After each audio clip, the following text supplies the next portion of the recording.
My full name is Christopher Collins, Collins. When and where were you born? Seattle, Washington, 1964, May. Do you have any siblings? I have 2 brothers and 1 sister. They're all younger than me.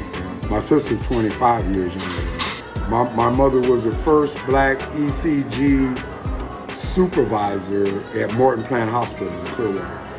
And my dad was the first black truck driver for the solid waste division for the city of Clearwater. That's awesome. Yeah. And you're close with them? What's your relationship Yes, with them? my parents, my parents are divorced. They've been divorced since 1984. I grew up with my parents in the household, but my brothers didn't. They were in their teens, early teens when my parents divorced. And what schools have you attended? I attended Dunedin High School, graduated. Me and my sister are the only graduates. So I graduated in 1982 from Dunedin High School, and I graduated from Pinellas Technical College and with a certification in culinary arts. And I graduated SPC with an Associate's in Arts degree in 2019. Was that experience challenging for you? Yes, going back to school after many years of being out of school, it was quite challenging, but it was something that I wanted to do. Yeah, it was something I wanted to prove to myself because my parents wanted me to go to college, but I wanted to hang out. And when you were young, what did you dream you wanted to be when you grew up? I wanted to be a professional football player. Yeah, that's what I wanted to be. I was really into sports, professional football or baseball player. Because I played all of them, I played baseball, football, basketball all the way until I was in like 11th grade. I just lost the passion for it. Yeah. Did you have role models growing up? Huh? That made you aspire to be that way? Any role models? Oh yeah, like Chef G, Marcus Samuelson. Yeah, those have kind of been my role models. I have a chef here locally that's my role model. Chef Wade Parrish. Used to be the chef at O'Matty's. Now he has his own place in Gulfport called Two Dads. I worked for him for several years at O'Matty's in Gulfport. Yeah. What inspires you? What are your motivations? What drives you? I want to win. I like to win. I'm not a loser. I want to win. You're competitive? Very competitive. Yeah. Life, love, everything. Competitive. Not a win at all cost person because I don't like to hurt people. I'm gonna find a way to win. I use sports strategies more than because I've been on both sides of the street stuff and all that. Most people who come from inner city communities of color, you have a lot of negative influences that surround you. You live a dual life. You have a life at home, and you have a life with your friends, and you have a life that normal people live, more or less. Yeah. So you have certain categories of life or sections? Not anymore. Not anymore after I got clean and sober and everything. I just see life as it is. But I did at one time. Yeah. So do you feel now that you're more your authentic self completely? Yes. Yes. I feel like I am who I'm supposed to be. You know, for years I lived in this drug-induced world and alcohol-induced world, and I thought that I had to have that and the people associated with that around me at all times in order to be who I'm supposed to be, but that's not true. Actually, I was going to SPC and indulging in that while I was attending SPC, but it wasn't until 3 years ago, because I've been clean and sober. October will be 4 years. October of this year will be 4 years. That I actually found the drive to finish, because I wanted to quit. But then I said, I'm not a quitter. but it was becoming overwhelming to me. The drugs, the lifestyle, the alcohol, the working in this environment. This is a tough environment. They do a lot of drinking in this environment. Drinking and partying. I used to hang out down here. I used to work at the Oyster Bar, worked at Cassis, you know, but those are all short-lived things because of the drugs and alcohol. And you seem to cling to those types of people. Those are the people that you associate with after work. See, now I get in my car and I go home. And I'm much happier. I don't knock people, it is what it is. But I'm always here for people if they want to learn how to get out of it. That's amazing. Yeah. At what age was your interest in culinary arts sparked? All the way back to when I was like 9 years old. I was like 9 years old trying to cook myself breakfast because my parents were working parents. So I would cook myself some breakfast. So, you know, I became interested in What tastes good? yeah, what tastes good, how food works. I mean, what is this stuff that people have to have? What is it? You know, how does it work? Do you have any adolescent memories tied to cooking, like strong memories? Oh yeah, when my dad told me not to cook and I almost burned our house down. Well, I put water on a grease fire. Yeah, it flamed. I was cooking bacon, and the bacon started to burn. The pan caught on fire, so I ran to the sink, got some water, and threw it on the pan, and it went.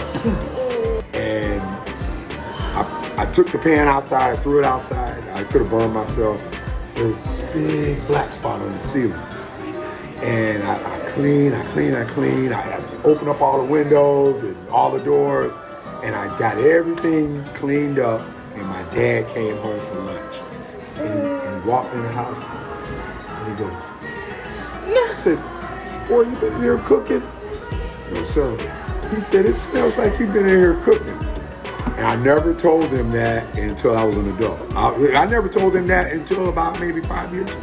The first cuisine I learned how to cook was barbecue. I always seemed to be the go-to person at the barbecue. No matter if I went to someone's house, I was with my family, I was the guy that always liked to be by the grill, and I wanted to take over and cook. For fun. I did it for fun. Long before I started cooking, I did, as for a living, I did it for fun. I used to just like to cook for people, like to plan the meals, and make everything, and be involved with it, yeah. What are some of your favorite dishes to make? I love deep fried catfish. I love Creole cooking. Anything Creole, I'm very interested in that. Gumbos, jambalayas. I'm like head over heels for that stuff. I think in New Orleans is some of the most flavorful food that you will find anywhere in this country is in New Orleans. Yeah? Yes. In your profession, since you work here, have you ever experimented with fusion recipes, incorporating your own personal traditional meals with Greek meals? Every day. Yeah, what do you do? Every day. I incorporate a lot of stuff that I know into this food here because a lot of stuff there was no recipes for. A lot of stuff was in people's heads, but it wasn't on paper. A lot of stuff here is not authentic. So I had to go and research what is Greek food. Olive oil, lemon juice, oregano, and garlic. That is Greek cooking. That is Greek cooking. I had to learn this stuff. I had to learn on the fly. And I took what I know of my experiences from working in different places and applied. Because mainly I worked in a lot of seafood places here. I love seafood. Love seafood in Florida. And the Florida style of cooking, like on the beaches and stuff. And I had to incorporate some of the fast-paced stuff that I seen done and do it here. Yeah. What is your creative process while cooking? Organization. You gotta have organization. You gotta be ready. In the culinary world, they call it mise en place. Everything in its place. You gotta have that. If you don't have that, that's probably one of the most valuable things I learned by going to culinary school. What are your best recipes in your opinion? Barbecue sauce. I make a Kansas City sweet and I make a Carolina mustard sauce. Sweet and tangy, And then Kansas City sweet and spicy, and Carolina sweet and tangy. Key ingredient is brown sugar. How were your first experiences in culinary training and profession? 'Cause, My first experience, I was a dishwasher. Started out as a dishwasher when I was 15. Started out as a dishwasher. It was my first kitchen experience, and it was interesting. I got a chance to be around the kitchen. I got a chance to see how a kitchen operates. I admired the people and how they made the food. I started out at a place called Morrison's Cafeteria. It was a big cafeteria chain in the state of Florida, well, throughout the South. They were in Georgia, Alabama, and Florida, I believe. And they really prided themselves on down-home cooking. You know, they put it out on like a cafeteria buffet style. Everything was always fresh. They had a time on the food. After a certain amount of time, the food came off. They knew just how much food to cook on what day, and the food never went bad. And people constantly came down the line. Saturdays and Sundays were their busiest days. Once I got older, went back to work for them as a line server. And I seen some days where we did like 2,000 people. Oh, wow. Yeah, Countryside Mall, 2,000 people. They'd be lined up outside. And the line would just go from, the busiest time was the dinner time. And it would go from 4 o'clock until like 7:30, just solid. I admired how the cooks pulled that off. And they worked as a team. They had a much bigger line than normal kitchens have now. I think they were working a 7-man kitchen line. Yeah, but everything was all organized. Morrison's was very organized. They had a pantry person that you went to pull your supplies. He had them already ready for you. You got them at the window. They made you sign for them. Everything was just highly, highly organized. I did everything there. I baked, I cooked. I was very adaptive. I didn't set out to be a cook. I definitely didn't set out to do this. It just kind of fell on me. I had a family friend who was the executive chef of a restaurant. It's no longer in existence on Clearwater Beach, and he kind of set the tone. He gave me jobs after that. He gave me my first cooking job when I was 20. He gave me my first cooking job. Probin Hunt. He was a well-known chef around here in the town, in the St. Pete Clearwater area. He was a graduate of the Culinary Institute of America, CIA. He was a CIA graduate. One of the first I ever met.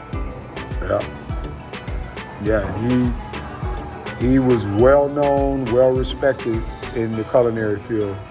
And he kind of gave me my first start, peeling 50-pound bags of onions, cutting up cases of chickens. You know, he kind of taught me from the prep cook all the way to a line cook. Yeah, you have to be adaptable, yeah. More so here than any place I've ever been, you have to be adaptable. Historically, blacks did a lot of these jobs. Historically, blacks were the servers, they were dishwashers, they were cooks. They didn't tend bar, but they didn't tend bar too much, unless it was a black-owned establishment. But most blacks that worked in the hospitality industry and in the restaurant business, they did the waiters, they were all the front of the house positions, all the back of the house positions. And slowly it evolved, and as blacks moved up socially, they got away from these jobs. They weren't encouraged anymore. They didn't encourage blacks to do these things anymore. Like the domestics. They don't encourage, my grandmother was a domestic. They don't encourage that anymore. As a matter of fact, they look down on that, being a domestic. Like, you know, on the beat, the housekeeping jobs and stuff like that. They don't encourage, it's not encouraged in the black community anymore. But it is a solid form of income, and it can move you into other positions if you seek to do so. It's not like it was before, like you go into a hotel, blacks weren't on the front desk. But they were all the housekeepers, the stewards, the bellboys and all that stuff there, they did all that, but they weren't on the front desk. But now you can go to the front desk, you can be a night auditor, you can do all that stuff now, but it's not encouraged, as much as it's not encouraged at all. They look down on that in the black community. Yeah. They look down on these jobs. Oh, you work in a restaurant? Yeah. Oh, you're not a lawyer, you're not a doctor, you don't work in the healthcare industry, those are prestige jobs. Firefighter, police officer, they don't look so highly up on them. But I think I provide a great service, and I am a great inspiration to other people to come into this field. Yeah, I think so too. I think chefs are very important. And very they are important, but most of your famous chefs, and most of the chefs downtown in St. Petersburg aren't black. They came off the backs of people who built this industry downtown down here. Most of the kitchens I've been in, I've been the only black. No black kitchen managers, no black chefs. You're the only black person on the line. And it makes it harder because you're already the odd person in the bunch. And so, it's easy to single you out as a problem. Do you think that limits you, or do you think that inspires you? That inspires me. Yeah? That inspires me. It doesn't limit me. It Makes you inspires push me. harder? It makes me work harder. It makes me go home and actually think about what I need to do. Do you feel like you need to prove yourself more because of the color of your skin? I think here you do. Here you do at this restaurant. Because I've seen the things that are happening here and the things that are about to happen here that are very unfair to people who have been here, and they're hopped over based on their gender, based on the color of their skin, based on their sexual orientation, all that. I think some blacks are viewed, I think most blacks are viewed as aggressive. People see them as being aggressive from their interactions, from their tone of voice, maybe from the way that they dress. And I think a lot of blacks are stereotyped. They're stereotyped by the way that they come across to people. They don't mean any harm, it's just that's who they are. Some of them, it's more of a facade, and some it's just who they are. But I think it's impacted me here. I'm speaking about right now, because I think that the people who run this and own this don't have a very good outlook about people of color, black, especially blacks. They perceive them by the stereotypes that have been placed. They're lazy, they're shiftless, they'll steal, so on and so forth. No trust. They don't trust you. Because I came here 3 times throughout the last, I worked at an oyster bar, I worked at the Lure, I worked at the Sea. Over a 5-year period, I came here 3 times. 2 times, the first time I came, I spoke to someone. It must have been kind of busy, but they weren't very friendly to getting me assistance. They just kind of gave me an application and shoot me out the door. The second time I came, I spoke to Z, who was the general manager, and he basically came out and kind of looked at me and said, "What can I do for you?" I said, "I'm going to look for a line cook position. Do you have one open?" And he said, "No." And I said, "Do you think you'll have something open in the future? Here's my resume." And he kind of took it and said, "Okay, I call you." And I left.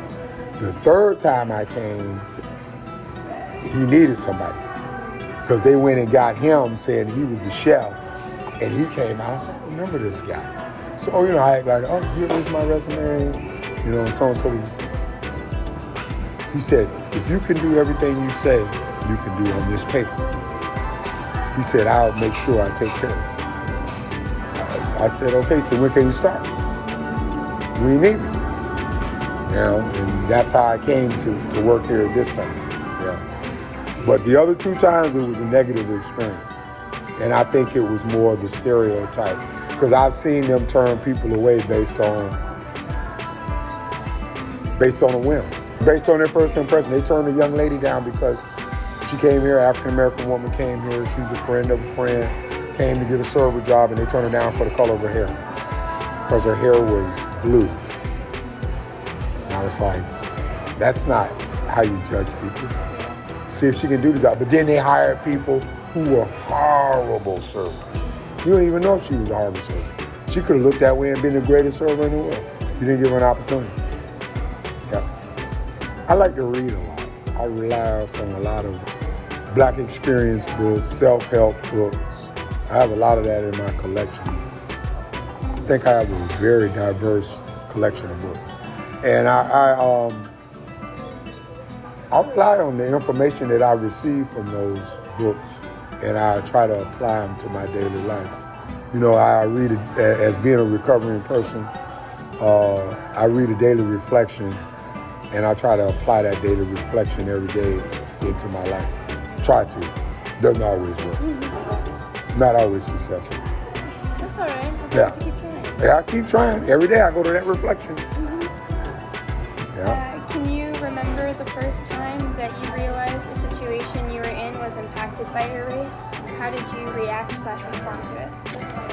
Okay. I was 13 years old and I was in middle school.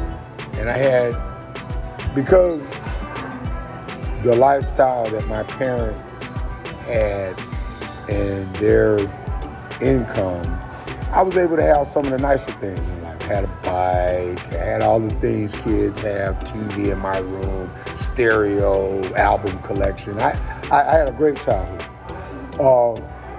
And I made friends, and because I was into sports, I made friends from outside of my community.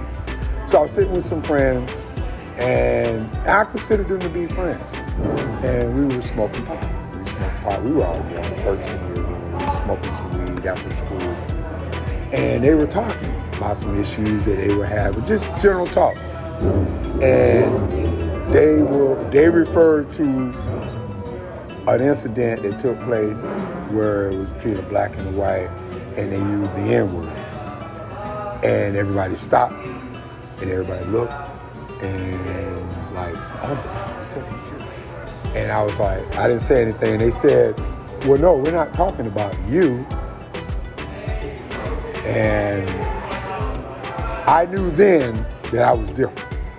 Up until that point, I considered myself equal. Then I said, well, there is a difference. You know, all these things, because you hear all these things in your home, you hear all these things in your community about race relations and mingling between the races. And this, you figured this was 1978.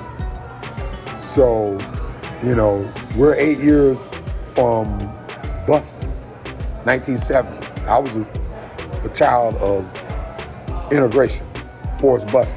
I mean, even though Brown versus Board of Education was 1954, they didn't actually start making people integrated into schools in different places until the 70s in the South. And it was a huge, huge impact on the community. And I didn't see myself as being any different. Your family coaches you for these things, but I never seen the impact until 1978 when this incident took place. And I said, wow, there is a difference. Yeah. Racism is learned. It's a learned thing. It's not, a child doesn't grow up and say, oh, you're white, and you're black, and you're Asian. No, it's a taught thing. It's taught in the homes. Yeah, it's taught in the home. There's things you sit around and listen to in your communities and in your home, and in some cases at church and various other places. You learn these things. Yeah. Yeah, you don't grow up thinking like that. My goal is to go to USF. Hopefully in the direction I'm going. I would like to work with formerly incarcerated people, addicts, you know, because I believe that reform before incarceration is necessary. You just don't lock them up, throw away the key. You know, there's bad people out here, but you have to give them an opportunity, because before you can rehabilitate somebody, you have to habilitate them first.